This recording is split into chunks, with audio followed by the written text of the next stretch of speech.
Hello everyone, কেমন আছো তোমরা? তো আজকেও একটা রিয়েল ব্রাইডের মেকআপ নিয়ে চলে এসেছি তোমাদের সঙ্গে শেয়ার করতে। তো প্রথমে ব্রাইডের মুখটাকে ভালো করে ক্লিন করে নিয়েছি, এরপর ওকে বসিয়ে একটা টোনার ইউজ করলাম। তো টোনারটা ইউজ করার পরে না সময় দিতে হবে একটু শুকানোর জন্য।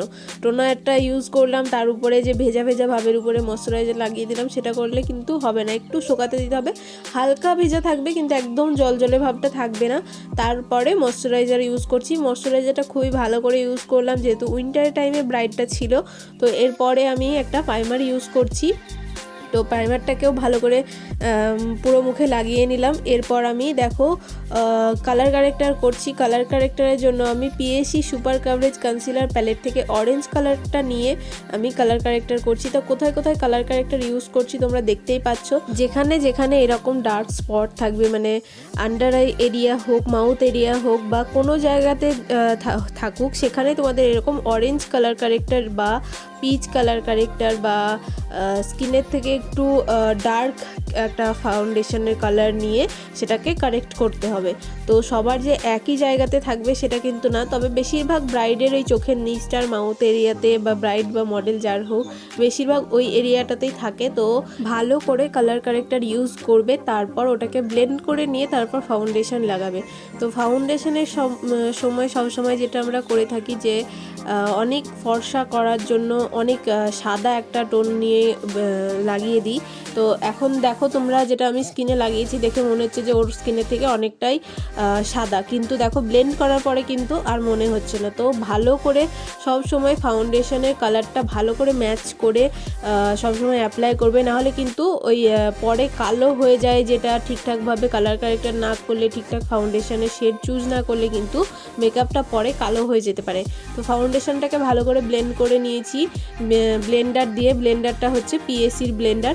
তারপরে দেখো আমি হাইলাইট করছি, ক্রিম হাইলাইট বা কনসিলার যেটা তোমরা বলবে। তো সেটা আমি কোথায় কোথায় লাগিয়েছি সেটা তোমরা ভালো করে দেখতেই পেলে।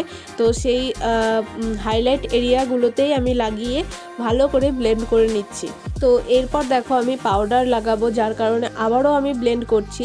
কারণ ফাউন্ডেশন লাগানোর পরে, ব্লেন্ড করার পরে কি হয়, ব্রাইড এদিক ওদিক তাকায়, চোখ নিচে উপরে করে, তখন কিন্তু চোখের নিচে একটা লাইন পড়ে যায়। তো সেই লাইনটাকে যদি ব্লেন্ড না করে তার উপরে যদি পাউডার লাগিয়ে নিই, তাহলে কিন্তু লাইনটা থেকে যাবে আর সেখান থেকে মেকআপ কিন্তু উঠে যাবে। খুব তাড়াতাড়ি সেখান থেকে মেকআপ উঠে গিয়ে মেকআপ নষ্ট হয়ে যাবে খুব তাড়াতাড়ি। তো যার কারণে সবসময় পাউডার লাগানোর আগে যে সমস্ত জায়গাগুলোয় লাইন হয়, যেমন চোখের নিচে, লাফটার লাইন, এইসব জায়গাগুলো কিন্তু একবার ভালো করে ব্লেন্ড করে নেবে, মানে দেখে নেবে যে কোনো জায়গায় লাইন পড়ে গেছে কিনা। তো লাইন যদি পড়ে যায় সেটাকে ভালো করে ব্লেন্ড করার পরে তারপরে কিন্তু তোমরা সবসময় পাউডার লাগাবে। এরপরে আমি কন্ট্রোর করলাম, পাউডার কন্ট্রোর। তারপর আমি দেখো একটা ব্লাশ ইউজ করছি। তো পাউডার কন্ট্রোর তোমাদেরকে আগে অনেক ভিডিওতে আমি দেখিয়েছি কিভাবে করতে হয় না করতে হয়। যদি তোমরা না জানো তাহলে সেই ভিডিওগুলো দেখতে পারো, এর আগের ভিডিওগুলো। তো এখন আমি একটা ব্লাশ ইউজ করে নিচ্ছি। ব্লাশটা হচ্ছে মিস ক্লেয়ারের প্যালেট থেকে নিয়েছি। তো ব্লাশটাকে খুব ভালো করে ইউজ করে নিচ্ছি। দেখো কন্ট্রোরটা যেখান থেকে করলাম তার হাফ থেকে আমি ব্লাশ ইউজ করব, মানে কন্ট্রোরের উপরেই ইউজ করব ব্লাশটা, কিন্তু হাফ কন্ট্রোর ঢেকে নিয়ে ব্লাশ ইউজ করব আর হাফ ব্লাশ বাইরে থাকবে। তো তারপরে আই মেকআপ করে নিয়েছি। আই মেকআপটা আর এই ভিডিওতে দেখায়নি, অনেকবার তোমাদের আই মেকআপ শেয়ার করেছি আর আলাদাভাবেও আই মেকআপ শেয়ার করেছি। এই আই মেকআপটা অনেকটা হেভি আই মেকআপ, আর এটাকে স্পটলাইট আই মেকআপ বলা হয়। তো এই আই মেকআপটা যদি আমি এই ভিডিওতে দেখাতে যেতাম তাহলে কিন্তু অনেকটা বড় হয়ে যেত ভিডিওটা, তাই তোমরাই দেখতে চাইতে না, যার কারণে আমি এই আই মেকআপটা এই ভিডিওতে দেখাইনি।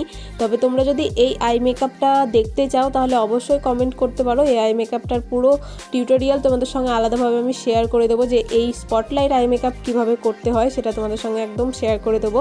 তো এখানে দেখতে পাচ্ছ ব্রাইড কতটা গ্লো করছে। তো ব্লাশের পরে আমি সেটিং স্প্রে ইউজ করলাম। তারপর সেটিং স্প্রেটাকে একটু শুকাতে দেওয়ার পরে আমি হাইলাইটার ইউজ করছি। তাতে কি হয়, হাইলাইটারটা ঝরে যায় না, খুবই সুন্দর একটা স্কিনের সাথে মিশে যায়, সুন্দর একটা গ্লো আসে স্কিনে। তো তোমরা একবার ট্রাই করে দেখতে পারো সেটিং স্প্রে লাগানোর পরে হাইলাইটার। তো তারপরে আর কোনো ভিডিও নেওয়া হয়নি, যার কারণে ছবিগুলো অ্যাটাচ করে দিচ্ছি, দেখতেই পাচ্ছ। আর তোমাদের ভিডিওটা কেমন লাগলো সেটা কমেন্ট করে জানিও, ভালো লাগলে লাইক করো, চ্যানেলটাকে সাবস্ক্রাইব করো। আজকের ভিডিও এখানে শেষ হচ্ছে, দেখা হবে অন্য ভিডিওতে। টাটা।